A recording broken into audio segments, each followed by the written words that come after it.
As you know, the Passover celebration begins in 2 days, and I shall be betrayed and crucified.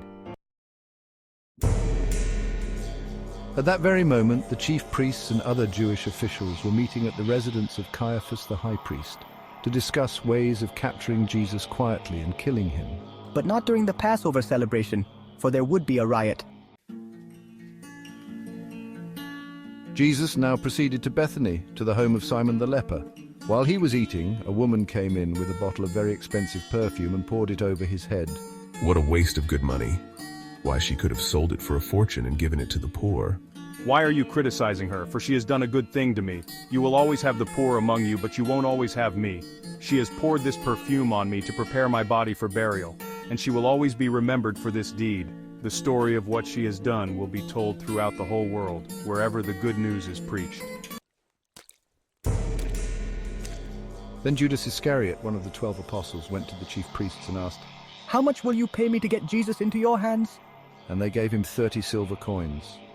From that time on, Judas watched for an opportunity to betray Jesus to them. On the first day of the Passover ceremonies, when bread made with yeast was purged from every Jewish home, the disciples came to Jesus and asked, Where shall we plan to eat the Passover?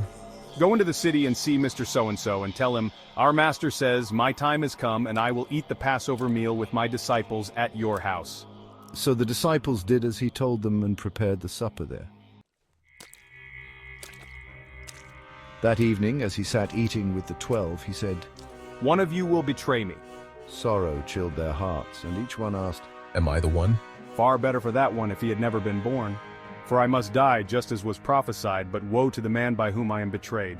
It is the one I served first. Judas too had asked him, Rabbi, am I the one? Yes.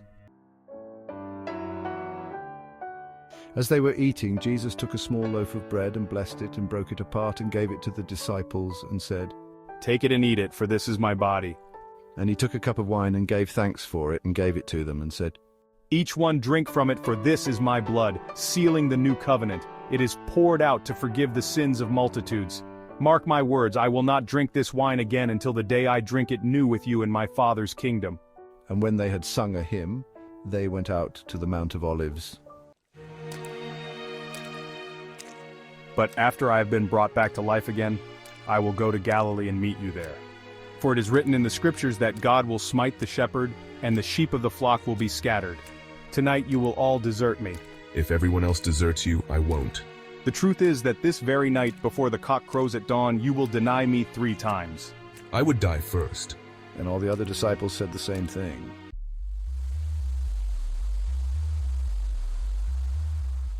In the quiet of the night, the betrayal and arrest of Jesus unfolds. It's a moment of profound significance, a turning point that will echo through time.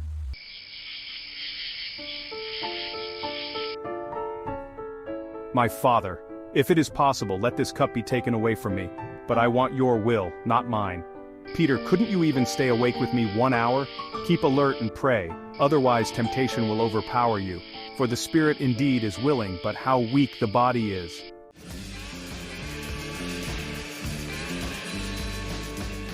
My Father, if this cup cannot go away until I drink it all, your will be done.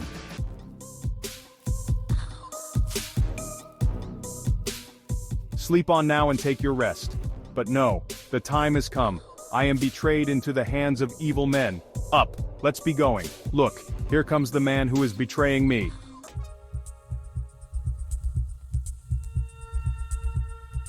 Hello, Master. My friend, go ahead and do what you have come for. At that very moment, while he was still speaking, Judas, one of the 12, arrived with a great crowd armed with swords and clubs sent by the Jewish leaders. Judas had told them to arrest the man he greeted, for that would be the one they were after. So now Judas came straight to Jesus. He embraced him in friendly fashion. Then the others grabbed him.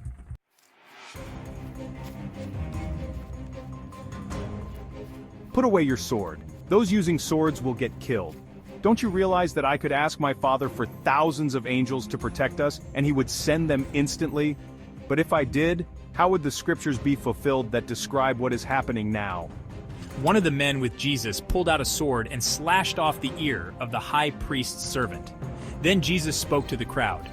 Am I some dangerous criminal that you had to arm yourselves with swords and clubs before you could arrest me? I was with you teaching daily in the temple, and you didn't stop me then. But this is all happening to fulfill the words of the prophets as recorded in the scriptures. At that point, all the disciples deserted him and fled.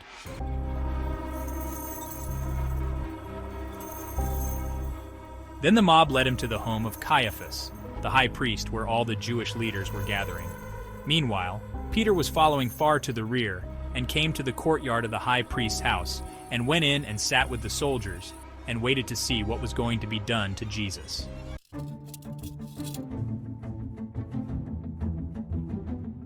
The chief priests and in fact the entire Jewish Supreme Court assembled there and looked for witnesses who would lie about Jesus in order to build a case against him that would result in a death sentence.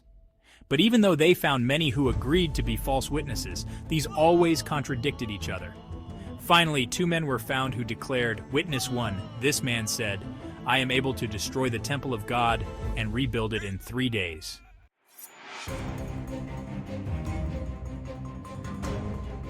But Jesus remained silent. Then the high priest said to him, "High priest, I demand in the name of the living God that you tell us whether you claim to be the Messiah, the Son of God."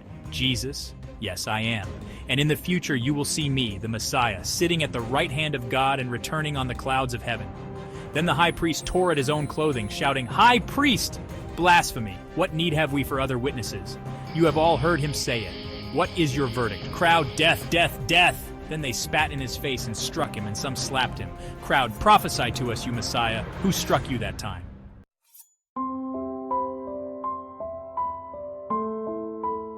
Meanwhile, as Peter was sitting in the courtyard, a girl came over and said to him, "Girl 1, you were with Jesus, for both of you are from Galilee."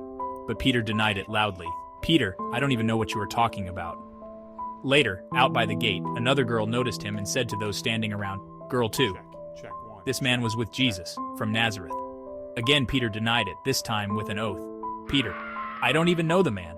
But after a while the men who had been standing there came over to him and said, "Man, we know you are one of his disciples, for we can tell by your Galilean accent." Peter began to curse and swear. "Peter, I don't even know the man." And immediately the cock crowed. Then Peter remembered what Jesus had said. "Jesus, before the cock crows, you will deny me 3 times." And he went away crying bitterly.